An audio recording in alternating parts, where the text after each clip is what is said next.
जय माता दी दोस्तों, जय श्री हरि। स्वागत है आपका हमारे YouTube चैनल अभव्या वर्ल्ड में। दोस्तों, कल हमने कार्तिक मास के महात्म्य की कथा का 9वां अध्याय सुना।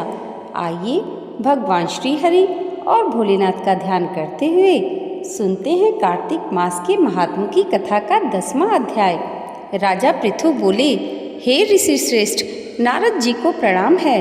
कृपया अब आप बताने की कृपा करें कि जब भगवान शंकर ने अपने मस्तक के तेज को क्षीर सागर में डाला तो उस समय क्या हुआ।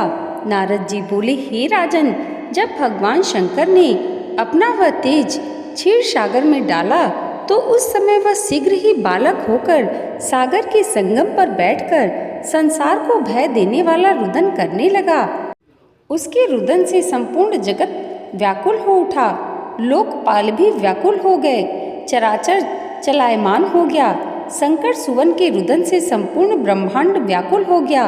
यह देखकर सभी देवता और ऋषि मुनि व्याकुल होकर ब्रह्मा जी की शरण में गए और उन्हें प्रणाम कर उनकी स्तुति करने लगे। उन सभी ने ब्रह्मा जी से कहा, हे पितामह, ये तो बहुत ही विकट परिस्थिति उत्पन्न हो गई है। हे महायोगिन, इसको नष्ट कीजिए। देवताओं के मुख से इस प्रकार सुनकर ब्रह्मा जी सत्यलोक से उतरकर उस बालक को देखने के लिए सागर तट पर आए।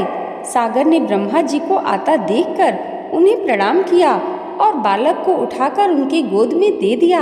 आश्चर्यचकित होते हुए ब्रह्मा जी ने पूछा, हे सागर, यह बालक किसका है? शीघ्रता पूर्वक कहो।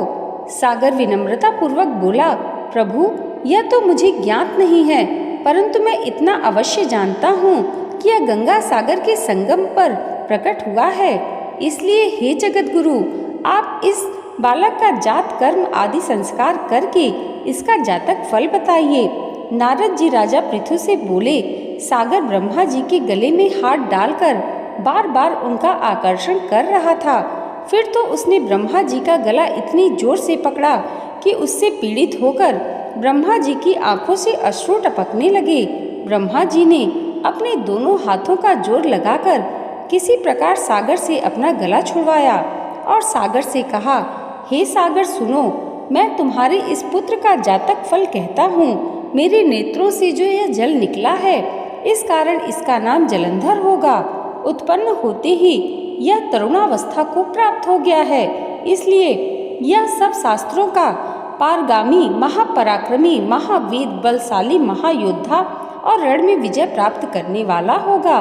यह बालक सभी दैत्यों का अधिपति होगा। यह किसी से भी पराजित न होने वाला तथा भगवान विष्णु को भी जीतने वाला होगा।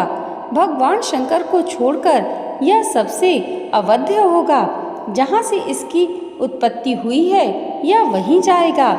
इसकी पत्नी बड़ी पतिव्रता, सौभाग्यशालिनी, सर्वांग सुंदरी, परम मनोहर, मधुर वाणी बोलने वाली तथा शीलवान होगी। सागर से इस प्रकार कहकर ब्रह्मा जी ने शुक्राचार्य को बुलाया और उनके हाथों से बालक का राज्याभिषेक कराकर स्वयं अंतर ध्यान हो गए। बालक को देखकर सागर की प्रसन्नता की सीमा न रही। वह हर्षित मन से घर आ गया। फिर सागर में उस बालक का लालन पालन कर उसे पुष्ट किया। फिर कालनेमी नामक असुर को बुलाकर वृंदा नामक कन्या से विधि पूर्वक उसका विवाह करा दिया। उस विवाह में बहुत बड़ा उत्सव हुआ। श्री शुक्राचार्य के प्रभाव से पत्नी सहित जलंधर दैत्यों का राजा हो गया।